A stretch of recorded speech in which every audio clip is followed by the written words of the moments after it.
Un bon moyen de réduire son anxiété, et d'une manière durable, c'est d'être conscient de nos pensées et de le faire d'une manière régulière, aussi souvent que possible, observer nos pensées, à quoi je suis en train de penser maintenant, et voir le lien entre les pensées et ce que l'on ressent. Ça, c'est un cap super important que moi j'ai vécu, c'est lorsque j'ai pris conscience de ce lien très clair entre les pensées et ce que je ressentais.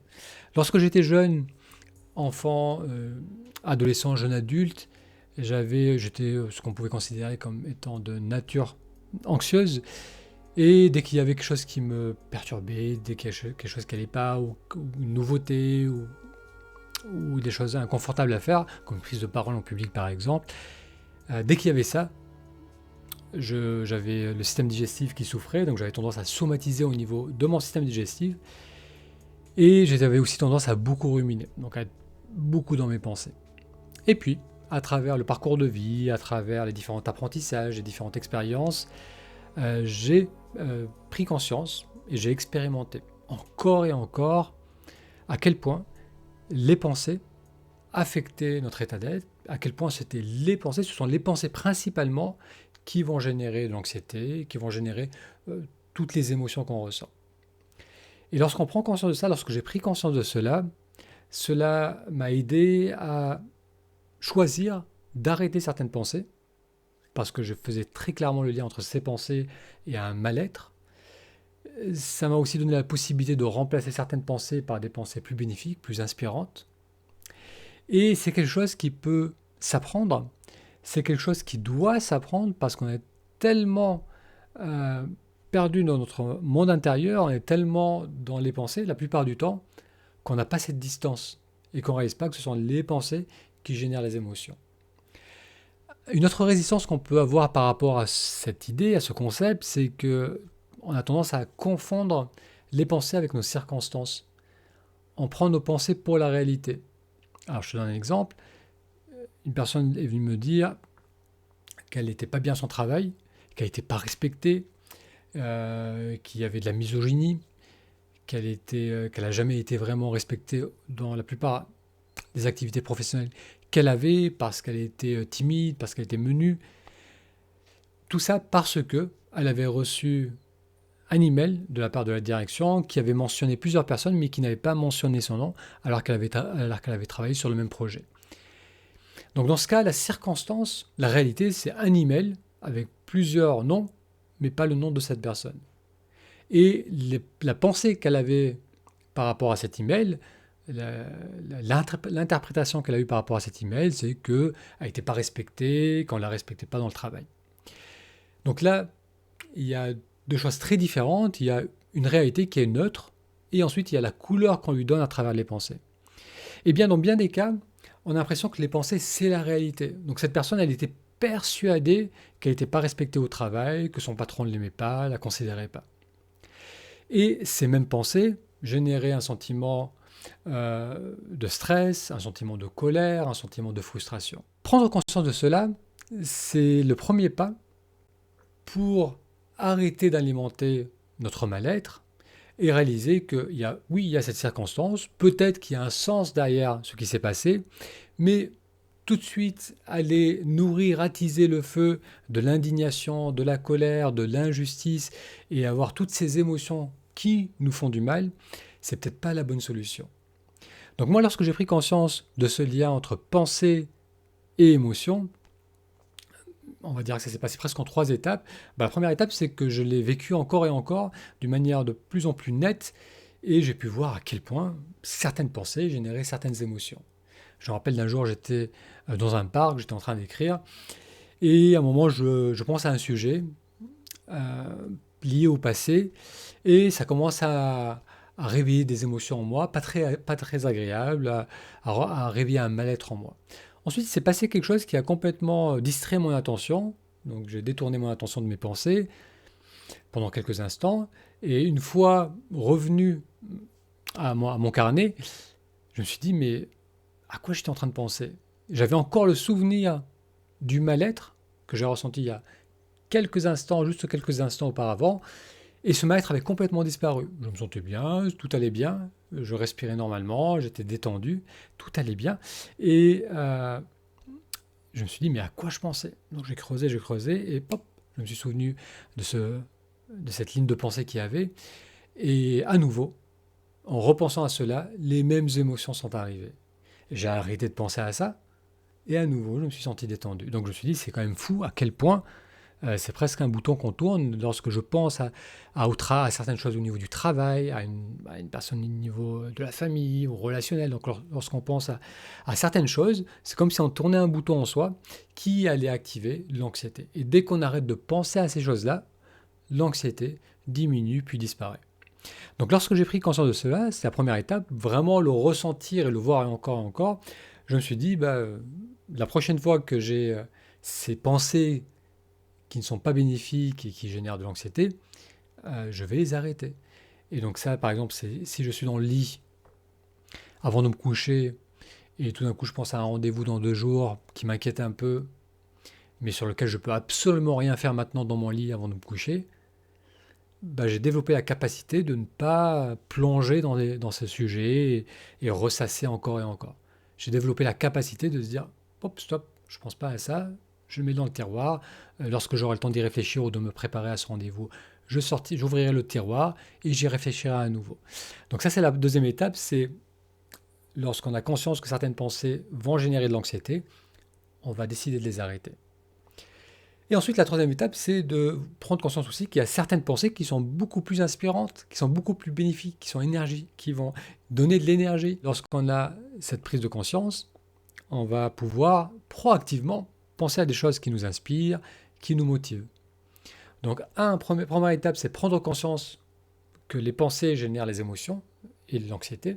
Deuxième étape, c'est lorsque j'ai des pensées négatives qui vont générer de l'anxiété et des pensées qui ne m'amènent pas d'action. Donc ça, c'est une bonne façon de savoir si les pensées sont utiles ou pas.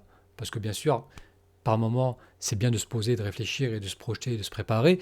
Mais dans bien des cas, ce sont des pensées qui sont stériles, qui n'amènent aucune action. Donc si c'est dans une situation où on ne peut pas agir, deuxième étape, c'est on arrête ces pensées. Et enfin, la troisième étape, c'est on explore et on recherche et on expérimente quelles sont ces pensées qui vont nous inspirer, nous motiver. Alors bien sûr, ce n'est pas quelque chose qui se fait du jour au lendemain. C'est pas le fait d'avoir entendu cela que vous allez dire, hop, ça y est, la prochaine fois que j'ai de l'anxiété, j'observe mes pensées, j'arrête mes pensées. Parce c'est comme un train, il y a beaucoup de momentum, il y a beaucoup de force, beaucoup d'habitude. Et on est sur des rails depuis un certain temps, avec des pensées qu'on ressasse et qu'on rumine encore et encore. Donc ça ne va pas s'arrêter du jour au lendemain. Mais j'aimerais vraiment que vous commenciez à expérimenter avec cette idée et travailler sur cette première étape. Faites simplement ce lien entre pensée et émotion. Donc la prochaine fois que vous ressentez un mal-être, que vous ressentez quelque chose d'inconfortable en vous, simplement posez-vous la question, à quoi suis-je en train de penser maintenant? Et vous verrez qu'il y a vraiment un lien entre certaines pensées et l'anxiété.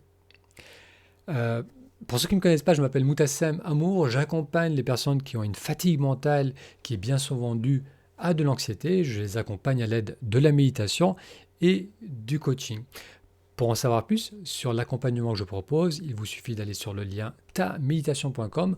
On fera ensemble une séance découverte, on peut faire ensemble une séance découverte et cette séance est très intéressante parce qu'elle vous permettra de mieux faire le lien entre pensée et émotion et surtout de discerner la différence entre pensée et circonstance. Parce que ça aussi, c'est souvent une résistance qu'on a à lâcher nos pensées, c'est qu'on croit que c'est la réalité. On s'accroche à nos pensées. Et pour nous, c'est la réalité. Donc on ne peut pas les lâcher. On a du mal à les lâcher. Alors j'aimerais te proposer qu'on fasse ensemble une courte méditation. Donc j'ai pris l'habitude de faire quelques minutes de respiration en conscience à la fin de chaque épisode. C'est un bon moyen de revenir dans le moment présent et c'est aussi un moyen d'actualiser ce qu'on découvre lors de ces épisodes car il y a toujours cette composante d'observation, de pleine conscience, d'être là. Donc là on a parlé d'observer les pensées, d'être conscient de nos pensées et le fait de travailler, de développer cette conscience, notamment à travers la méditation, ça vous aidera aussi, ça t'aidera aussi à observer tes pensées. Allez, on va redresser l'assise, relâcher les épaules, les pieds sont bien posés au sol. Et on va mettre les deux mains au niveau du nombril. Donc on met la main gauche sur le nombril, la main droite sur la main gauche. Les épaules donc sont relâchées, les coudes sont proches du corps et en inspirant par la bouche, on va sentir le ventre qui se gonfle et on souffle par la bouche. Et encore.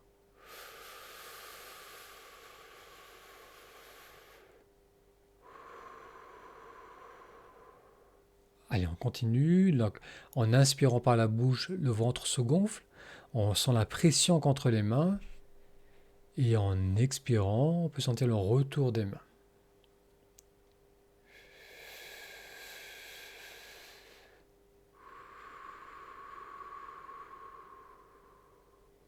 Encore 2 fois.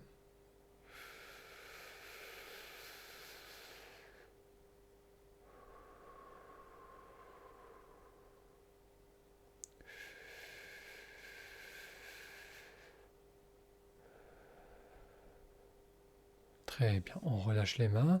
Et maintenant, on va faire une respiration naturelle en inspirant par le nez et en expirant par le nez.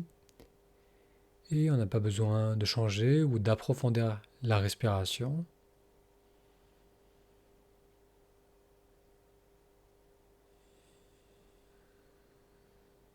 Et on va maintenir notre attention au niveau du ventre.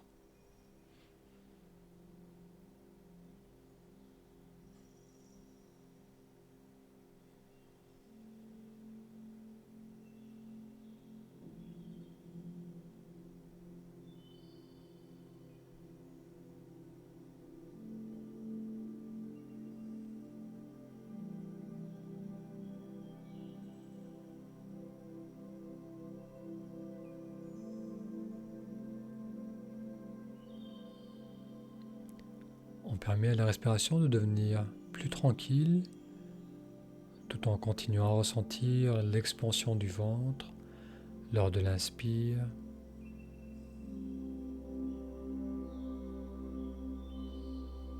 et le relâchement avec l'expiration.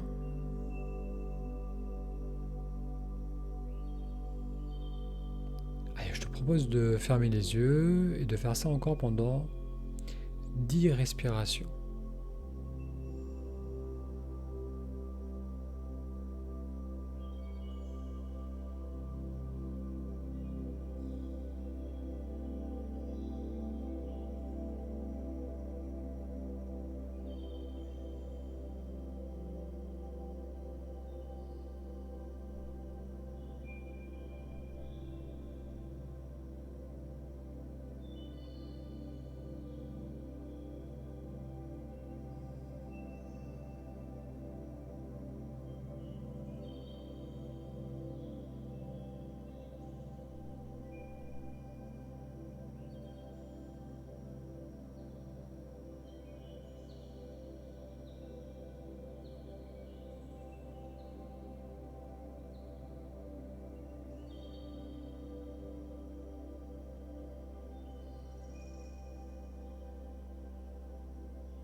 Bien, si vous n'avez pas terminé, allez jusqu'au bout des 10. On va se mettre en mouvement. Si besoin, vous vous étirez. Bien, merci d'avoir suivi avec moi cette courte méditation. Merci d'avoir suivi cet épisode où on a exploré comment réduire durablement l'anxiété en faisant le lien entre nos pensées et notre état d'être. Je vous dis à très vite pour un prochain épisode. Prenez bien soin de vous et de vos proches.